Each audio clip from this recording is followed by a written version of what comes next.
percaya janji-Mu ajaib bagi setiap kami Tuhan.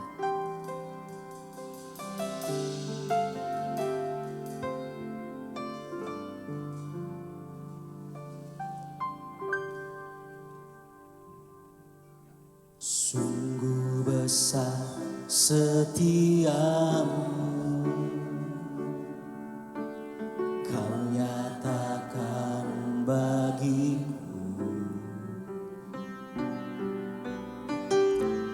Kau Bapa yang selalu mengerti isi hatiku.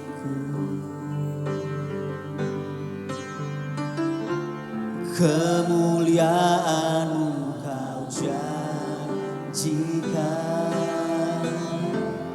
aku tetap percaya, ku percaya, ku janji-Mu ajaib terukir dalam hidupku Tuhan, terukir dalam kehidupanku. Ku berserah di dalam kekuatan-Mu, ku percaya.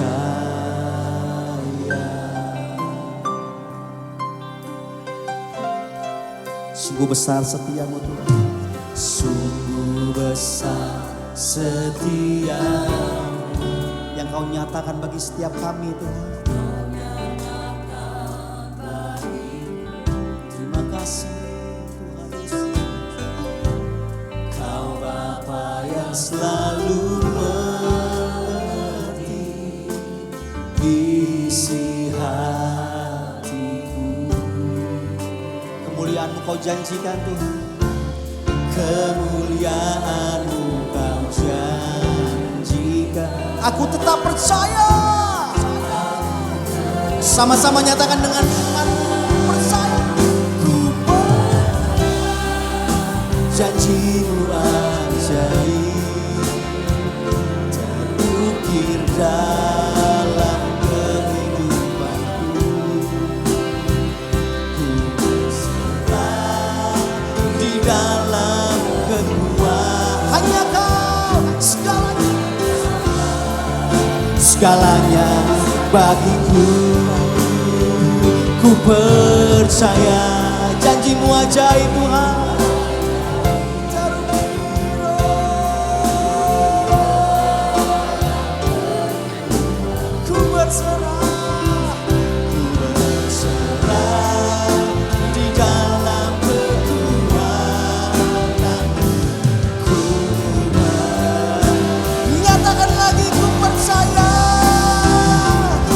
Percaya janji-Mu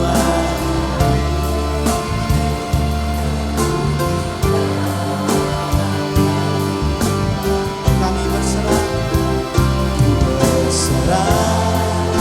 di dalam kekuatan. Katakan hanya Kau segalanya bagi kami, segalanya bagi.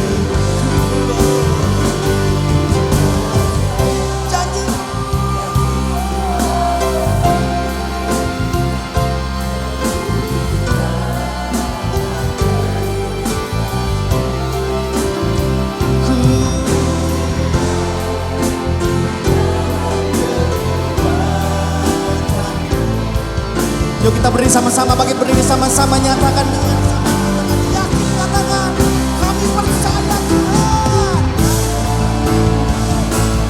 Percaya janji-Mu ajaib terukir dalam kehidupanku. Di dalam kekuatan. Katakan hanya Kau segalanya bagi kami Tuhan. Segalanya.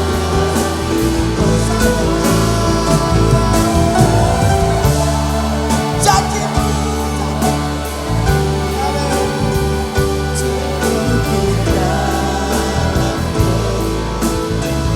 Ku berserah di dalam ku percaya Tuhan.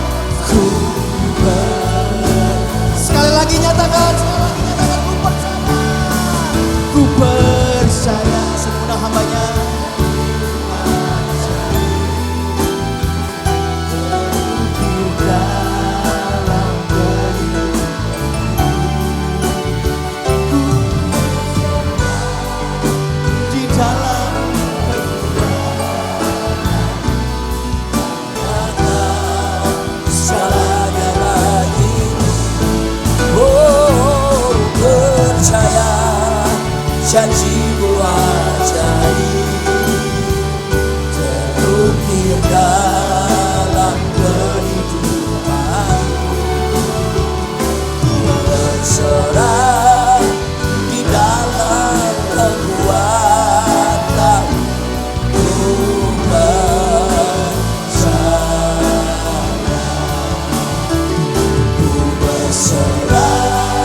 di dalam kekuatan,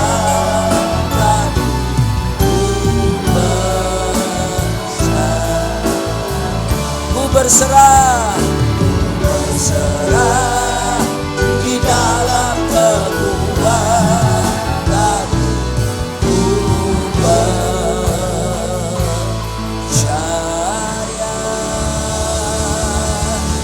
Segala pujian bagi Raja mulia, terpujilah namamu Tuhan. Datanglah kerajaanmu dan jadilah kehendakmu atas setiap kami di planet bumi ini seperti di sorga ya Tuhan. Nyatakan dirimu lewat firman-Mu, karena firman-Mu itu ya dan amin. Firman-Mu bahkan jauh lebih kuat dan jauh lebih tajam dari pedang bermata dua manapun, yang sanggup menusuk amat dalam dan memisahkan roh dan jiwa, sendi-sendi dan sumsum, pertimbangan dan pikiran hati kami. Tolonglah oleh anugerah-Mu, Roh Kudus menolong kami mengerti kehendak Allah dan memampukan untuk melaksanakan kehendak-Mu. Dalam berkat Allah Bapa, Putra dan Roh Kudus, katakan sama-sama, amin. Puji Tuhan. Mungkin salah satu pemusik temani saya. Shalom semuanya. Puji Tuhan. Kali ini saya tidak datang sendirian. Saya datang bersama dengan kekasih hati saya sekaligus pacar saya yang telah saya pacari 2 tahun pacaran dan 34 tahun menikah. Jadi saya pacari dia 36 tahun totalnya. Dan istri saya ini selain seorang ibu rumah tangga, dia juga seorang di gereja di mana saya gembalakan, dia menjadi wakil gembala saya, wakil gembala. Sekaligus dia adalah dosen sekolah Alkitab. Jadi dia seorang master teologi, jadi saya ajak di sini untuk bersama sharing. Kali ini kami berdua mau sharing karena tema tahun ini bagus banget, menyenangkan dia. Ya, menyenangkan dia. Tentu yang dia yang pertama itu adalah Tuhan Yesus. Tapi dia yang kedua juga tentunya pasangan kita kan. Haleluya. Nah, saudaraku, untuk bisa menyenangkan Tuhan yang betul-betul plong, yang betul-betul lengkap, itu dimulai dari bagaimana keluarga kita dibangun. Nah, saya bersama istri saya secara khusus kalau di Sinode Gereja Bethel Indonesia, Pak Rubin Adi sebagai ketua umum menunjuk saya sebagai ketua 5 yang membidangi bidang keluarga. Nah, di bawah saya ada 2 departemen yang namanya keluarga, tapi juga departemen WBI, Wanita Bethel Indonesia. Jadi perut saya maju Pak Roni karena kalau sama ibu-ibu makan terus. Dan istri saya juga pengurus pusat dari WBI. Kami pelayanan ke berbagai daerah dan sering retreat camp para pendeta-pendeta GBI. Nah, dari situ kami menemukan fakta lapangan. Ini level gembala-gembala loh. Ternyata saudaraku, para gembala mereka melayani bagus, tapi mereka mengaku mereka 80% dari mereka tidak membangun mezbah keluarga. Jadi suami istri itu doa sendiri-sendiri. Tidak ada bersama-sama, hanya 20% saja. Sementara 80% berdoa sendiri-sendiri. Padahal saudaraku, Alkitab menjelaskan betapa pentingnya suami istri itu membangun mezbah keluarga. Suami istri itu dalam perkawinan dalam bahasa Yunani itu adalah gameo. Gameo itu saudaraku bukan sekedar menyatu gini suami istri jadi satu. Tapi gameo itu ada artinya fusion, fusi, melebur jadi satu. Sebelum naik ke sini tadi, terima kasih bapak-bapak tadi telah menyediakan. Saya dikasih kopi panas, istri saya kasih teh hangat. lalu kemudian kasih dimsum tadi, siomay. Aduh saudaraku ya, di sini banyak godaan melayani di sini ya. Lalu setelah saudara, saya minum kopi tadi karena kebiasaan saya dari SMP, saya ini hobi minum kopi. Ya, paling tidak 1 hari minimal 2 cangkir. Nah, kopi itu air panas dicampur dengan kopi. Diaduk jadi satu. Nah, saudaraku, ketika menyatu, Anda akan sulit untuk bisa memisahkan kembali unsurnya dari air panas dan menjadi kopi kembali. Demikian suami istri dipersatukan oleh Tuhan, itu seperti fusi itu. Makanya sebetulnya tidak boleh ada yang bisa memisahkan kecuali maut yang memisahkan. Nah, salah satu kekuatan untuk bisa kita menjadi fusi yang hebat tadi, pelebur aja luar biasa. Salah satunya adalah membangun mezbah keluarga. Teori foto karakter, saya ini termasuk kuning 6. Kuning 6 itu building relationship-nya, kekuatan saya itu bangun hubungan ya. Gak ada lu, gak rame gitu ya. Tapi istri saya ini adalah ungu 6. Detail, teliti, perfeksionis. Nah dia ini jawabannya guru, mengajar. Jadi akan tunjukkan kekuatan firman Tuhan untuk mezbah keluarga. Tapi sebelumnya berapa banyak yang suami istri, tolong angkat tangan. Suami istri ya banyak juga ya. Nah yakinkan istri saudara di samping saudara sekarang. Gitu ya. Jadi jangan biarkan istrimu berada di pojok sana. Tolong boleh Pak Elisa, where is your wife? Ya, please call your wife in this session. Oke? Ya. Ibu, tolong Bu maju, kasihan Pak Elisa. Ya.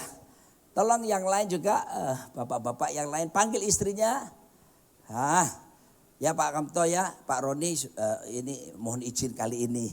Kalau sudah ditentukan biasanya kan beda. Kali ini mohon pengertiannya. Silakan ibu-ibu dampingi suamimu. Haleluya. Ya, tukar duduknya itu maksudnya ibu. Oh gitu. Ya oke. Mari kita akan lihat sekarang tinjauan teologisnya tentang apa yang disebut dengan family altar. Mezbah keluarga itu. Nanti istri saya akan menyajikannya. Oke. Oh ya namanya Nancy Limantono. Kalau kita melihat, shalom Bapak Ibu, selamat pagi dulu, salam kenal. Tadi sudah dijelaskan nama saya Nancy Limantono. Kalau kita melihat dari sini Bapak Ibu ya, suami istri itu tadinya enggak bersama-sama. Karena di mana-mana suami istri itu kita disatukan lewat dalam pernikahan, tapi kita berbeda, latar belakang berbeda, pendidikan berbeda, karakter dasar berbeda, pola pikir berbeda. Jadi kalau saya ilustrasikan Bapak Ibu ya, katakanlah saya dari sisi seperti ini, dengan latar belakang semuanya berbeda. Kalau dengan mezbah keluarga itu Bapak Ibu kita sama-sama mau untuk menyatukan, nah apakah yang terjadi? Tujuannya kan Tuhan seperti gambar itu ya Bapak Ibu ya. Kristus ya. Kita menuju bersama-sama dan apakah yang terjadi kita sama-sama dari latar belakang berbeda, pendidikan berbeda semuanya. Dan yang terjadi adalah suami istri kita menyatu dalam mezbah keluarga dalam Kristus Bapak Ibu ya. Nah sekarang kita belajar dulu untuk landasan ayatnya. Ada 2 Bapak Ibu. Mengapa harus mezbah keluarga? Yang pertama, nanti kita akan jelaskan juga kapan waktu yang terbaik. Bagaimana kalau tidak rutin mezbah keluarga. Juga ada ilustrasi. Tapi saya jelaskan dulu mengapa. Yang pertama, why? Kalau kita belajar karena sebelum lanjut, untuk anak-anak muda, jangan pikir, ini apa ini. Ini bekal buat kalian. Kecuali kalian nanti tidak mau menikah. Ada yang tidak mau menikah nanti, mau jadi pastor, romo, menjadi suster gitu ya, masuk biarawan atau biarawati gitu. Enggak kan ya? Nah maksud saya begini, mezbah keluarga ini jangan dipikir tentang suami istri tok. Mezbah keluarga ini juga berbicara mezbah pribadi. Ya anak-anak muda dengerinnya, jadi kita mesti punya disiplin rohani tiap hari. Salah satunya disiplin rohani, selain membaca kitab suci, merenungkannya tapi juga kita membangun mesbah pribadi tiap hari. Oke. Oke, mari kita baca Bapak Ibu ya. Pada suatu hari datanglah anak-anak Allah menghadap Tuhan dan di antara mereka datanglah juga iblis. Jadi saya bayangkan waktu itu terjadi konferensi. Tiba-tiba datanglah penyusup Bapak Ibu, yaitu iblis datang. Terus Tuhan tanya sama iblis, iblis kamu dari mana? Perhatikan ya jawabannya. Yuk kita baca sama-sama jawabannya. Tulisan merah ya. Yang merah. Dari perjalanan mengelilingi dan menjelajah bumi. Rupanya iblis itu kerjanya cocok kia-kia. Dia bukan mau kuliner atau cari angle yang bagus untuk upload di Instagram Bapak Ibu. Tapi untuk apa sih dia mengelilingi dan menjelajah bumi? Kita lihat ini di dalam perjanjian lama. Tapi ternyata kalau kita selidiki lagi dalam perjanjian baru sama loh Bapak Ibu. Kerjaannya sama, yaitu mengelilingi dan menjelajah bumi. Kita masuk dulu dalam perjanjian baru. Ya. Yang kali ini kita perlu baca bersama-sama supaya kita waspada bahwa dia ada di sekeliling kita. 1, 2, 3. Sadarlah dan berjaga-jagalah. Sebentar Bapak Ibu. Orang itu kalau disuruh sadar berarti kondisinya gimana sih? Kondisinya mungkin sudah nyaman, segala sesuatu oke, anak sehat, juara kelas, semua oke, semuanya running well, semuanya dalam kondisi dia nyaman, tertidur nyaman, Bapak Ibu ya. Tidur. Nah, saya bayangkan Bapak tertidur. Nah, Bapak Ibu lihat ya, disuruh sadar. Sadarlah itu begini, sadar oi. Astaga. Tapi firman Tuhan berkata, bukan hanya sadar. Kalau sadar kamu tetap nyaman dan tidak berjaga-jaga lagi, tanpa sengaja kamu lama-lama akan kembali lagi. Tapi firman Tuhan mengajarkan bukan cukup sadar, tapi harus senantiasa berjaga-jaga. Why? Kita baca lanjut. Lawanmu si iblis itu berjalan keliling. Sama seperti singa yang mengaum-ngaum mencari mangsa yang dapat ditelannya. Iblis itu bukan singa kebun binatang. Singa kebun binatang itu dia tidak mencari mangsa, tapi dia dilemparin daging untuk dimakan. Tapi dia kerjaannya apa? Dia mencari mangsa itu mengaum-ngaum berkeliling. Jadi dia tuh mencari celah. Di situ dikatakan orang yang dapat ditelannya. Kalau ada kata dapat berarti seharusnya ada yang tidak dapat. Ya. Antara dapat dan tidak dapat itu tergantung siapa Bapak Ibu. Bukan tergantung iblisnya, tapi tergantung kitanya. Ya. Tapi ingat ya, dia ada di atmosfer kita, dia selalu berjalan. Di sini ada iblis, ada, dia berjalan keliling. Tapi Bapak Ibu perlu tahu iblis tidak maha hadir. Amen. Dia ada, tidak maha hadir. Dia tahu, tapi dia tidak maha tahu Bapak Ibu. Amen. Makanya kalau kita pergi ke paranormal, sometimes paranormal bisa berkata, kamu itu pada waktu umur sekian pernah ngalami hal-hal seperti ini. Nah kita berpikir, kok dia tahu ya, dia ciamik ya, dia hebat ya. Dia ada di atmosfer, makanya dia tahu. Tapi kalau seandainya paranormal itu kemudian berkata, nanti pada waktu kamu umur 40, kamu akan mengalami celaka. Nanti pada waktu kamu umur 60, kamu akan mengalami ini itu. Jangan percaya Bapak Ibu, sebab dia tidak tahu masa depan kita. Ya. Firman Tuhan berkata Tuhan pegang masa depan kita. He hold our future. Nah dia itu mau apa? Menipu kita. Tapi memang dia tahu karena dia ada di atmosfer kita. Tahu masa lalu kita. Oke, saya lanjutkan lagi ya. Nah sekarang pertanyaannya adalah sebelumnya. Iblis kan ada berjalan keliling. Perjanjian lama dan perjanjian baru sama. Dia perjalanan mengelilingi. Tolong jawab saya. Seperti tadi Pak Roni jelaskan, saya guru, saya oleh kemurahan Tuhan juga dosen. Saya itu kalau ngajar suka lemparkan pertanyaan dahulu supaya kita mikir, baru nanti kita belajar bersama-sama. Menurut Bapak Ibu, iblis yang ada di muka bumi ini, tahu nggak bahwa Yesus itu adalah anak Allah? Tahu. Boleh nggak Bapak Ibu kasih contohnya, kejadiannya, tidak perlu ayatnya nggak apa-apa. Tapi kejadian yang menyatakan, membuktikan bahwa iblis itu tahu Yesus anak Allah. Pada waktu dia mencobai Yesus sebanyak 3 kali. Nah perhatikan ya, dia selalu menjebak. Lalu berkatalah iblis kepada Yesus ya, jika engkau anak Allah. Tadi waktu saya tanya, apakah iblis tahu? Bapak Ibu rame-rame jawab, tahu. Kalau tahu Bapak Ibu, kenapa kok iblis itu bertanyanya jika? Jika itu kan menanyakan, sadar loh Bapak Ibu bahwa iblis itu selalu menjebak. Jika engkau anak Allah, suruhlah batu ini menjadi roti. Ada 3 cobaan yang iblis lancarkan kepada Yesus.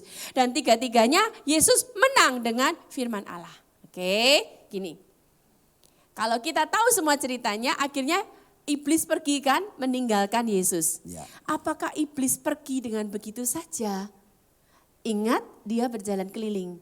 Ini penting Bapak Ibu, saya lanjutkan. Ini kita perlu baca bersama-sama supaya kita senantiasa waspada. 1, 2, 3. Sesudah iblis mengakhiri semua pencobaan itu, ia mundur daripadanya dan menunggu waktu yang baik. Waspada loh Bapak Ibu, kalau Bapak Ibu nonton filmnya Passion of the Christ yang barusan kita rayakan kemarin itu, filmnya Mel Gibson Bapak Ibu. Pada waktu Yesus dicambuk oleh prajurit-prajurit Romawi, ada di Netflix, kalau mau nonton lagi masih bisa. Itu ada makhluk pakai jubah hitam, dia gendong makhluk juga yang mengerikan. Dan dia berjalan di antara prajurit-prajurit itu, dia tersenyum dengan sinis dalam pikirannya iblis, sekaranglah waktunya aku menang. Dia berpikir bahwa itulah waktunya, menunggu waktu yang terbaik. Dan kita tahu semua yang barusan kita rayakan, Jumat Agung dan Paskah, bahwa dia tidak tahu blueprint awal dari Tuhan. Ya. Bahwa memang seharusnya Yesus harus disalib, karena disaliblah terjadi pertukaran demi pertukaran. Ya. Nah, tapi kita harus pelajaran pertama yang kita tahu, waspada ya. Karena iblis itu selalu berjalan keliling di sekitar kita. Oke, saya lanjutkan. Ini pelajaran ya.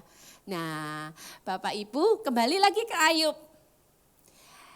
Tuhan ini mempromosikan Ayub kepada iblis nih. Lalu bertanyalah Tuhan kepada iblis, "Iblis, kamu tahu enggak ada hambaku Ayub. Dia itu enggak ada seorang pun di bumi seperti dia. Saleh, jujur, takut akan Tuhan dan menjauhi kejahatan." Nah, saya mau Bapak Ibu saya ajak berpikir bersama dari jawabannya iblis ini. Nah ya, pikir sama-sama ya, jangan kelewatan. Baca dulu jawabannya iblis, 1, 2, 3. Lalu jawab iblis kepada Tuhan, apakah dengan tidak mendapat apa-apa Ayub takut akan Allah? Ingat ya, pelajaran pertama iblis kan berjalan keliling mencari waktu yang baik. Jawabannya iblis apa-apa itu berarti itu apa-apa yang baik atau apa-apa yang buruk? Tolong direnungkan. Tuhan promosi ini. Kamu tahu enggak? Ayub itu saleh, takut akan Tuhan, menjauhi kejahatan, ciamik dia. Iblis bilang, "Oke. Apakah dengan tidak mendapat apa-apa dia takut akan engkau?" Jadi Bapak Ibu, apa-apanya itu baik atau buruk? Jangan dijawab langsung. Pelan-pelan dipikir Bapak Ibu, ini posisi iblis loh ya. Jadi apa-apanya baik atau buruk? Saya kasih beberapa detik lagi. Pikir, timbang. Justru gini loh Bapak Ibu, maksudnya iblis gini. Iya jelas dia takut akan engkau, orang dia berkati engkau. Orang kamu memberkati dia, orang kamu melindungi dia, orang anak-anaknya semua baik-baik aja, orang kamu kaya jelas aja dia melindungi kamu. Ya. Paham Bapak Ibu? Coba. Kalau seandainya dikasih sakit penyakit, apa dia tetap takut Allah? Jadi Bapak Ibu apa-apa di sini itu, ini membuktikan gini loh, bahwa iblis itu yang selama ini berjalan keliling itu, mengelilingi bumi, dia juga sudah berusaha mendatangkan yang jelek sama Ayub. Tapi rupanya nggak bisa. Nah, inilah dia, untuk apa mesbah keluarga yang pertama? Saya nggak sembarang ngajar ya, harus ada landasan firman Tuhannya. Yuk kita baca sekarang. Bukankah engkau yang membuat pagar sekeliling dia? Sebentar, satu-satu dulu. Jadi rupanya selama ini iblis itu sudah berusaha yang jahat, tapi tidak bisa Bapak Ibu karena apa? Ada pagar sekeliling. Pagar sekelilingnya Ayub. Nah, pagarnya lapis 3.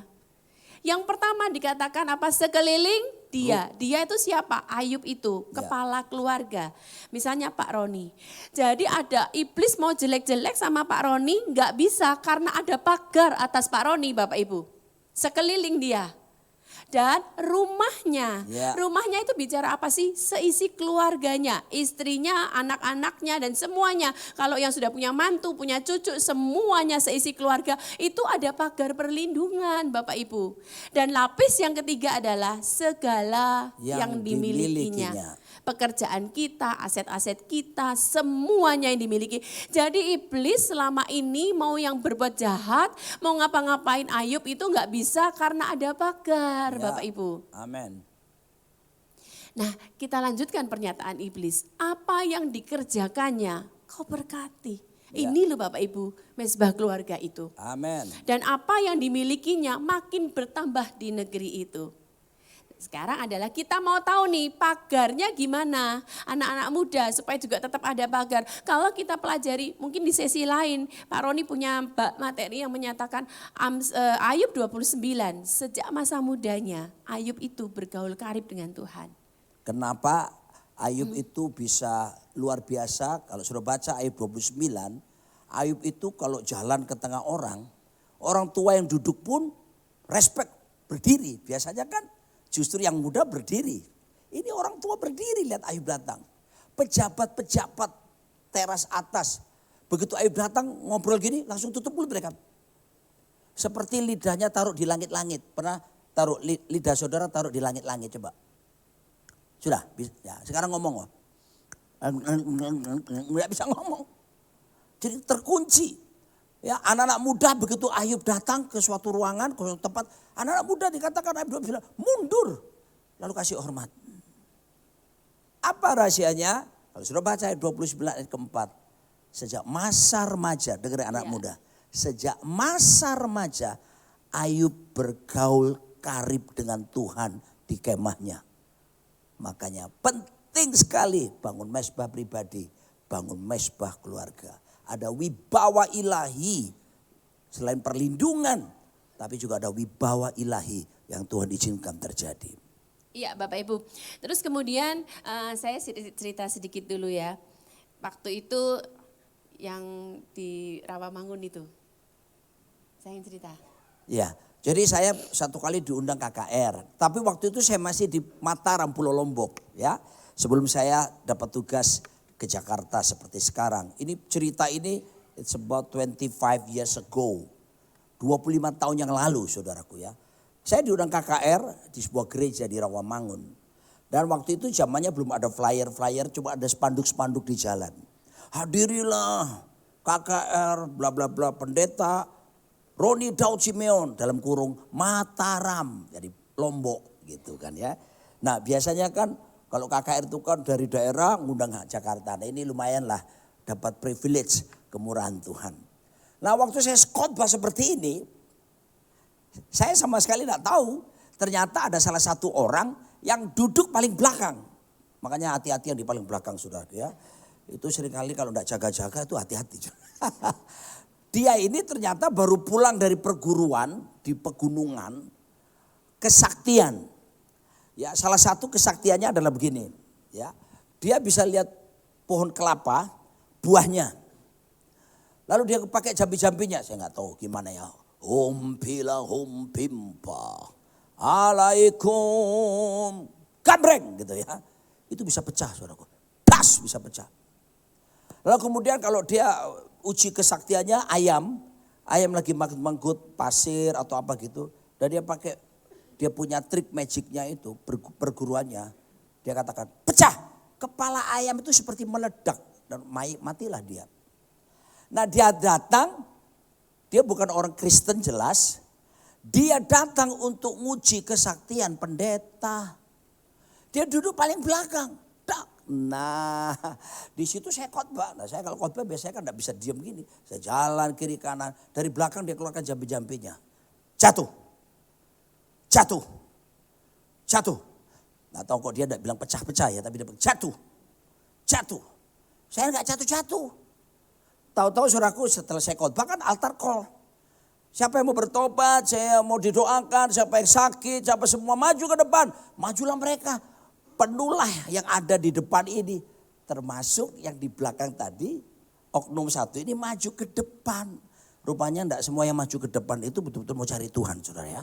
Ada yang nguji hamba Tuhan. Dan saya ingat dia berdiri kurang lebih 5 meter dari saya di sini, di sebelah kanan saya. Nah saya tetap berdoa, saya doakan mereka yang sakit. Tapi saya enggak turun, saya dari sini.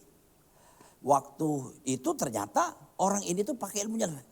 Kenapa dia maju ke depan? Ternyata jarak lebih dekat, ilmunya akan lebih efektif daya kerjanya. Jadi dia sudah mulai enggak tahu nih. Hum pimpa. Alaikum. Abrakadabra. Simsalabim. Brap. Jatuh. Betul saudaraku bunyi. Tubrak. Dia yang jatuh. Muter-muter. Wah. Singkat cerita. To cut the story short. Dilayani. Kelepasan terjadi. Terus apa yang terjadi? What next? Dia cerita. Pak. Waktu Bapak itu. Saya pakai jarak dekat. Tembak ilmu saya. Itu biasanya orang jatuh Pak. Saudaraku. Tiba-tiba saya tembak begini. Saya lihat Bapak itu ada. Seperti ada nyala api. Warnanya merah sama oranye. Nyampur jadi satu. Seperti membungkus Bapak. Kelihatan gak saudara? Kelihatan. Ya gak kelihatan lah kita saudaraku. Sebab itu dimensi roh. Di waktu tembakan gini dia bilang mental kembali ke saya dan dia terjatuh. Sekarang orang ini di mana saudaraku? Dia masuk sekolah Alkitab dan sekarang menjadi full timernya Pak Niko di salah satu cabangnya. Perlindungan, kuasa jahat tidak bisa tembus kepada anak-anak Tuhan yang sungguh-sungguh percaya kepada Tuhan. Katakan amin. Mungkin Bapak Ibu akan berpikir seperti ini, itu kan zaman dulu Bu, sekarang manifestasi iblis gak seperti itu. Waspada loh Bapak Ibu, Ya. iblis tetap bermanifestasi zaman now dengan rupanya berbeda. Mungkin dia ganti casingnya Bapak Ibu dengan apa? Pornografi. Ya. Korupsi Bapak Ibu, Ya. sakit penyakit, terus kemudian kesialan-kesialan yang terus menerus, kecelakaan-kecelakaan atau apapun juga manifestasinya. Nah selanjutnya ini dia yang dilihat sama orang itu. Dan aku sendiri firman Tuhan, yuk kita baca, demikianlah firman Tuhan akan menjadi tembok berapi baginya di sekelilingnya. Dan aku akan menjadi kemuliaan di dalamnya. Jadi benar loh Bapak Ibu, mesbah keluarga itu benar-benar merupakan pagar perlindungan. Lah how to. Tadi kan why yang pertama, how to-nya sekarang kita lihat. Ayub 1 ayat yang kelima. Saya pikir ini kita pun perlu baca bersama-sama Bapak Ibu ya. 1, 2, 3. Setiap kali apabila hari-hari pesta telah berlalu. Ayub memanggil mereka dan menguduskan mereka. Keesokan harinya pagi-pagi bangunlah Ayub lalu mempersembahkan korban bakaran sebanyak jumlah mereka sekalian. Sebab pikirnya mungkin anak-anakku sudah berbuat dosa dan telah mengutuki Allah di dalam hati. Demikianlah dilakukan Ayub senantiasa. Nah makanya suami-suami kepala keluarga, suami-suami adalah imam. Nabi, raja. Apa sih imam itu Bapak Ibu? Imam itu adalah, ini misalnya saya jadi imamnya ya contohnya. Ini keluarga, istri dan anak-anak. Dia membawa istri dan anak-anak suami itu kepada Tuhan. Dia berdoa, Tuhan ini loh anak-anakku butuh mau sekolah, mau kuliah. Kuliah di mana ya? Istriku begini-begini. Itu imam. Kalau nabi itu apa sih Bapak Ibu? Suami mendengar suara Tuhan disampaikan kepada keluarga. Raja itu apa? Raja menegakkan disiplin dan aturan-aturan dalam keluarga. Nah Ayub melakukan fungsinya, dia pagi-pagi itu mempersembahkan korban bakaran. Kalau zaman itu malah masih harus potong kambing, domba, lembu sapi. Zaman now bicara apa sih korban bakaran itu? Kita mengatur persembahan mesbah keluarga. Nanti Pak Roni langsung ajarkan prakteknya ya Bapak Ibu ya. Nah dikatakan demikianlah dilakukan Ayub senantiasa. Jadi Bapak Ibu kunci untuk mesbah keluarga itu 2. Sama-sama ya katakan bersama saya. Komitmen. Yang kedua konsisten. Konsisten. Komitmen dan konsisten. Maka dikatakan di situ dikatakan dilakukan Ayub senantiasa. Makanya selalu ada perlindungan. Saya cerita hal kecil lah ya Bapak Ibu. Kami punya 3 orang anak. Yang pertama cowok ada di Jakarta. Yang kedua dan yang ketiga perempuan di Amerika. Kami punya 3 orang cucu ya. Dari putri kami yang nomor 2. Suatu kali ketika cucu kami yang nomor 1 itu lagi main-main sama temennya di sekolah minggu. Nah itu ada paku payung Bapak Ibu. Biasa untuk menempel-nempel, kalau kita orang Surabaya bilangnya pines gitu ya. Nempel-nempel gambar-gambar di dinding.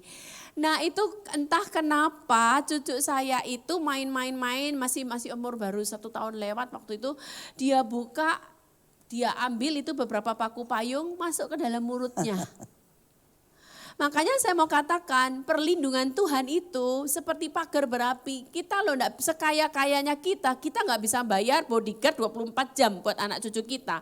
Apakah yang terjadi? Ada salah satu anak yang biasanya anak itu di sekolah minggu super duper aktif gitu ya. Autis yang agak ringan gitulah. Onti, dia bilang gitu ke Tirsa anak saya. Onti, Zion, dia giniin. Emaknya ini anak saya masih asik cerita-cerita. Onti, dia terus onti. Padahal ini anak gak bisa fokus gitu ya. Onti, Zion. Dia buka mulutnya Zion itu beberapa paku payung loh Bapak Ibu. Habis lihat gitu anak saya langsung nangis karena dia aduh Ma kalau dia telan ini anak langsung masuk UGD dia harus operasi Ma. Ini loh yang saya mau jelaskan. Ada perlindungan Tuhan loh Bapak Ibu. Ya. Perlindungan itu jangan bicara orang disantet zaman segini. Tapi hal-hal kecil dalam rumah tangga kita ada perlindungan Tuhan. Nah seharusnya kapan waktu yang terbaik? Ya. Seringkali orang tanya kapan yang terbaik, sebetulnya silakan suami istri memilih mana yang paling tepat buat keluarga. Tapi Alkitab menunjukkan ada beberapa hal yang penting tentang waktu yang tepat yaitu pagi hari. Ya kita bisa lihat bagaimana kasih Tuhan tak berkesudahan. Tak habisnya rahmatnya, selalu baru tiap pagi, besar setiamu Tuhan, besar setiamu. Pagi is the best time. Siapa contoh teladannya? Yesus Kristus Raja kita. Markus 1:35 berkata, pagi-pagi benar. Waktu hari masih gelap, ia bangun dan pergi keluar. Ia pergi ke tempat sunyi dan berdoa. Why in the morning? Kalau orang bangun pagi segar masih. Fisik segar, pikiran masih fresh. Saudaraku ya. Kenapa pagi? Orang Inggris ada satu pepatah Inggris berkata early birds catch worm. Burung yang bangun pagi-pagi duluan dapat cacing duluan. Makanan favoritnya burung kan cacing. Artinya berkat dapat duluan. Ya itu konsep pemahaman orang-orang Inggris. Mau saya katakan kepada saudara, Yesus melakukan pagi-pagi.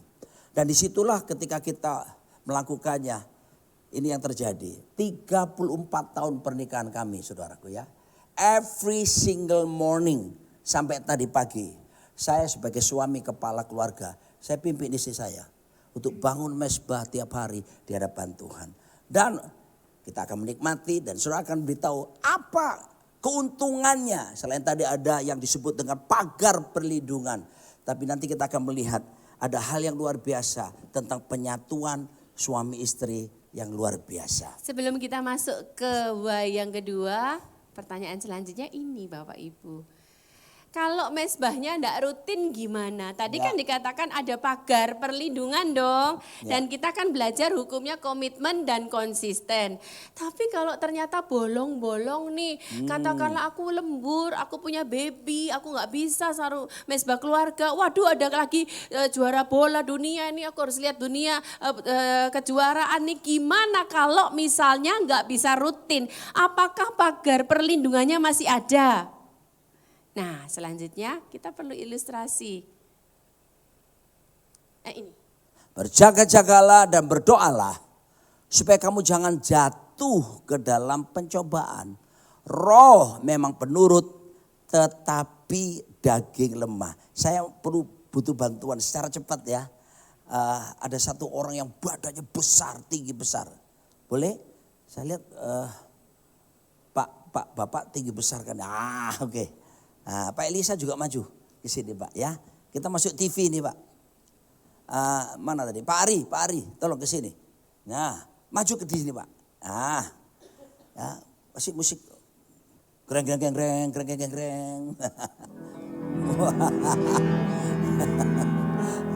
Nah, tolong Bapak kemari. Ini setiap kita selalu ada dimensi tubuh, jiwa, dan roh. Setiap kita ya. Oke. Nah, ini katakanlah ini tubuh, ini jiwa, dan ini roh. Gitu ya. Nah, sekarang kita putar dulu ya. Sekarang gini. Nah, kalau kita bangun mesbah keluarga, kita bertekun terhubung dengan Tuhan. Ku terhubung denganmu. Ketika kita terhubung dengan Tuhan, lewat mesbah misalnya, salah satunya, tentunya dengan persekutuan dengan Roh Kudus, persekutuan dengan firman Tuhan. Maka yang terjadi saudaraku, ya ini tubuh, sekarang ini tubuh, ini jiwa, ini roh. Ya, ketika kita tidak bersekutu dengan Tuhan, kita hidup jauh daripada Tuhan, kita tidak intim dengan Tuhan, kita tidak melekat kepada firman Tuhan, maka yang terjadi sekarang kita balik ya. Ini keinginan dagingnya lebih kuat. Betul gak saudara?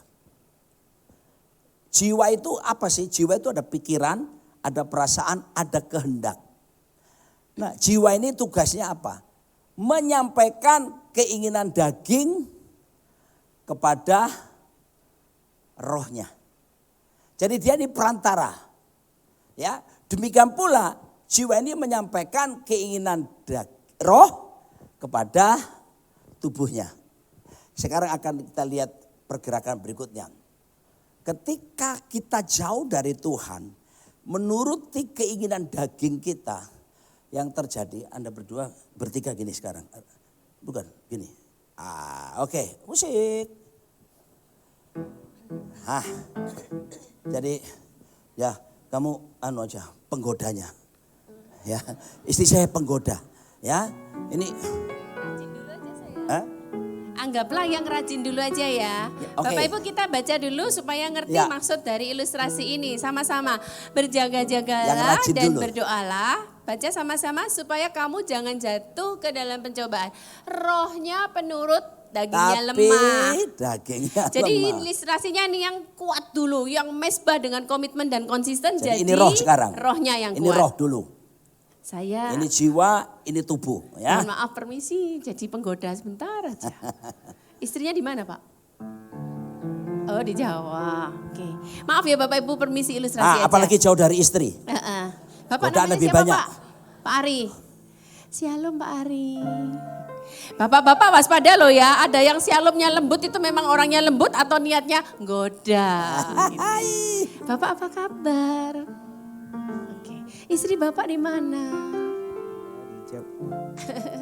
Apa Jawa, Bapak Bu. Perlu bantuan? Tidak Bu. Pokoknya singkat cerita nih Bapak Ibu ya, Pak Ari mulai tergoda. Nah daging ini mau berusaha menarik rohnya karena sudah mulai tergoda. Dagingnya lemah ya, sekarang Bapak mulai tergoda, tarik Pak, tarik. Tapi berhubung rohnya lebih kuat Pak, Bapak yang tetap. Tapi berusaha mau dong. Tahu dong, tarik Pak sampai keseret dia Pak. Tarik terus sampai keseret. Bapak gak ngalah Pak, ngalah Pak. Iya. Daging kalah. Dagingnya kalah Bapak Ibu. Keinginan rojo lebih kuat. Dekat Tuhan, takut Tuhan. Ikuti firman. Godaan sebesar apapun. Rawe-rawe rantas malam-malam tuntas. Hah? Otot kawat balong besi keringet wedang jahe. Hah? Tapi sekarang bolong-bolong nih Bapak Ibu. Nah. Jadi yang terjadi adalah Bapak jadi daging sekarang.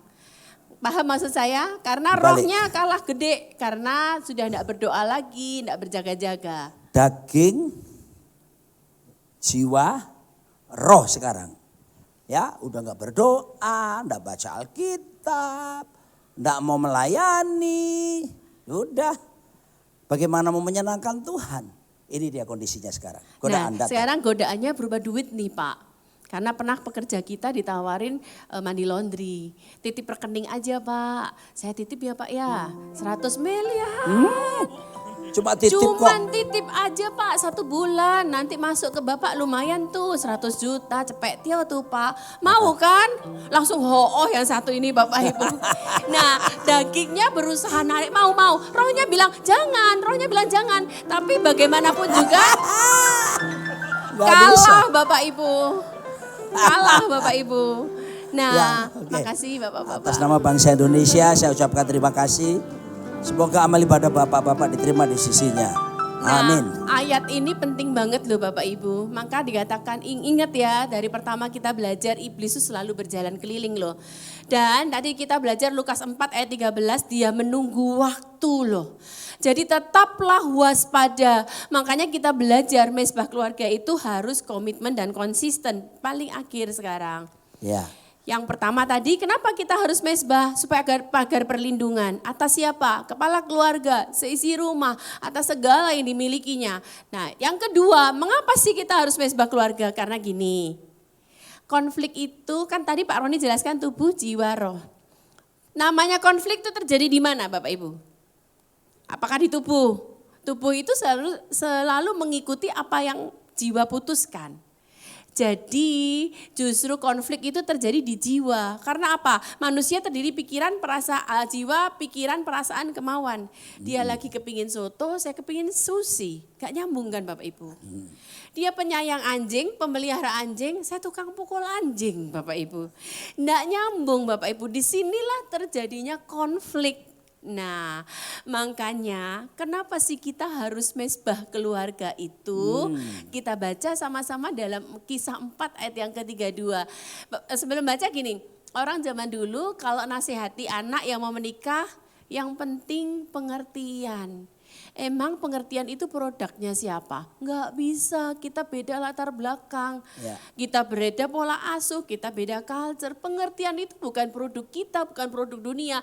Tapi pengertian itu didapat kalau kita apa? Satu jiwa, Amen. satu perasaan, satu hati. Dan itu hanya bisa terjadi dalam apa? Mesbah bersama-sama. Kisah 4 ayat 32 kita baca bersama-sama. Adapun kumpulan orang yang telah percaya itu mereka sehati dan sejiwa. Di mana kita belajar Bapak Ibu Rasul pada mula-mula mereka tuh selalu berdoa bersama. Jadi ketika kita berdoa bersama, apakah yang terjadi? Sejiwa, sehati. Ya. Kami tutup dengan kesaksian ya Bapak Ibu. Kami mengawali pernikahan tahun 92 itu benar-benar kita nggak punya apa-apa. Kita dibikinin pastori ya, pastorinya sangat sederhana, bahkan dapur kami itu di atasnya got, kasih kayu gitu, Triplek. Cuman, Motor pun saya enggak punya. Tempat tidur pun gereja yang belikan. TV pun dikasih jemaat. Saya anak orang enggak punya, dia anak orang yang berada. Tapi saya bersyukur dia mau sama saya. Jadi kalau cari cewek jangan cari yang materi ya. ini loh saya jelaskan kenapa kita harus mesbah Bapak Ibu dan kenapa harus bersama-sama.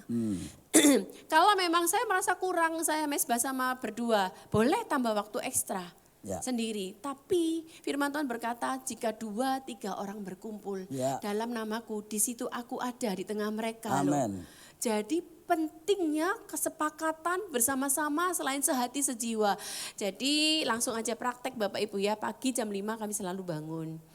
Kemudian Pak Roni ambil gitar, nggak esensi masalah musiknya ya. Dia mimpin saya dalam penyembahan, beberapa lagu. Nah ketika kita worship bersama-sama, tanpa kita sadari kita sejiwa Bapak Ibu. Kita nyembah sama-sama, kita bahasa roh sama-sama. Dan yang terjadi ini penting, Pak Roni tumpang tangan atas saya. Apa yang Pak Roni rindukan tentang saya seorang istri, semua dia perkatakan dalam mezbah. Kemudian selesai itu saya peluk dia, apa yang saya rindukan dari seorang suami, semua saya perkatakan tentang dia.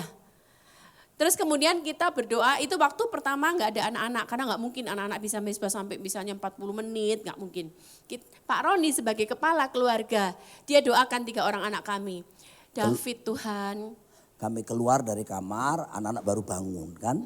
Baru kemudian sejak kecil saya sudah releasing the blessing. Tiap hari sebelum mereka sekolah saya tumpangi tangan satu persatu. Satu persatu saya tumpangi tangan. Saya ucapkan berkat atas anak saya yang pertama, anak yang kedua dan anak yang ketiga. Dan apa yang terjadi? Setiap perkataan berkat terjadi atas hidup mereka.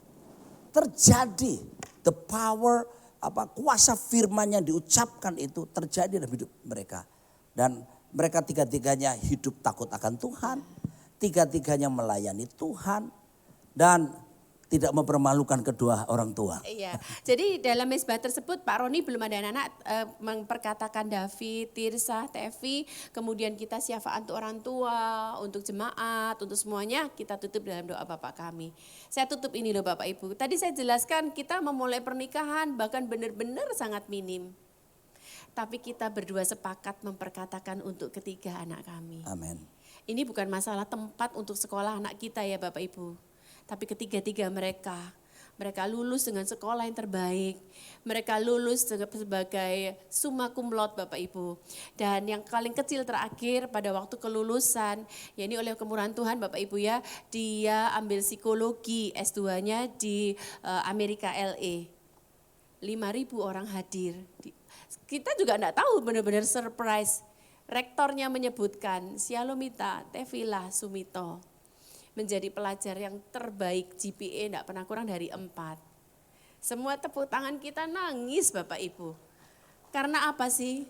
Apa sih Bapak Ibu, kita sepeda motor enggak punya, dapur aja di atasnya got. Kalau kita bisa punya anak seperti itu, hasil apa sih? Suami istri sepakat berdoa. Firman Tuhan berkata, di situ aku ada. Yes. Bapak Ibu mau dibawa kemana keluargamu, masa depan anak-anakmu, masa depan cucu-cucumu. Bapak Ibu ada masalah, Bapak Ibu ada pergumulan, tapi dalam mezbah keluarga, di situ terjadi kesepakatan dan Tuhan ada di situ. Tuhan mendengar doa kita. Tuhan Yesus memberkati. Amin. Kita bangkit berdiri bersama-sama. Nah sekarang tolong suami istri lebih dekat lagi, nyanyi lagu ini bersama keluargaku ya. Haleluya. Mari menyenangkan Tuhan mulai dari rumah kita masing-masing.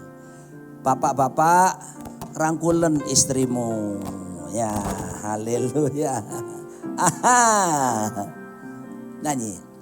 Bersama keluargaku melayani Tuhan. Bapak, Ibu, dirangkul istrinya. Rangkul. Tiada yang dapat melebihi kasih-Mu ya Tuhan. Bagi kami Engkau segalanya. Lagi bersama keluargaku melayani Tuhan, bersatu selamanya mengasihi Engkau. Tiada yang dapat melebihi kasih-Mu ya Tuhan. Bagi kami Engkau segalanya. Izinkan saya mau memberkati para istri tapi suami yang tumpangi tangan masing-masing. Ya. Bapak Mewakili para suami yang ada, kami melepaskan berkat buat istri. Dalam nama Yesus, terima kasih untuk seorang istri yang takut Tuhan. Istri yang tunduk dan hormat menghargai suami. Istri yang tertawa memandang masa depan. Istri yang dikuasai dengan kuasa firman dan Roh Kudus-Mu. Kekhawatiran menjauh, kecemasan menjauh. Sehati, sepikir, sejiwa, serasevisi. Kami bersama-sama membangun keluarga kami, membangun pelayanan, membangun usaha. Dalam nama Yesus, lindungi dari yang jahat. Karuniakan kesehatan yang prima dan umur yang panjang. Biarlah anak-anak bangun pagi menyebutnya berbahagia. Dalam nama Yesus. Sekarang istri saya akan mewakili. Tuhan, kiranya Engkau memberikan kepada suamiku kasih karuniamu untuk teguh berdiri. Amin. Kasih karuniamu melimpah atasnya. Suamiku menjadi imam, nabi dan raja. Ya, Tuhan. Takut akan Allah akan terus ada padanya Tuhan. Yes. Berikan hikmatmu, pengertianmu, pengetahuanmu, akal budimu. Sehingga dia melayani Tuhan dengan hikmatmu. Setiap keputusan yang diambil adalah keputusan yang mendatangkan berkat bagi banyak orang. Kami bersyukur Tuhan, biarlah apa yang dilakukan tangannya Kau buat berhasil. Amin. Engkau yang menjamin dia. Terima kasih Bapa di sorga, dan biarlah hidup kami menjadi berkat bagi banyak orang. Anak-anak muda kami doakan, lindungi pergaulan mereka. Berkati studi mereka Tuhan. Biar mereka melesat seperti anak panah di tangan para pahlawan. Tidak ada yang menyimpang ke kanan ke kiri. Semua sampai kepada tujuan destiny yang Tuhan tetapkan. Dan mereka membanggakan kedua orang tua mereka. Dan membawa pengenalan akan Tuhan kemanapun mereka pergi. Dalam berkat Allah Bapa, Putra dan Roh Kudus. Katakan sama-sama. Amin. Bapak Ibu, kami berdua mohon maaf kalau kami tidak bisa sampai selesai ibadah.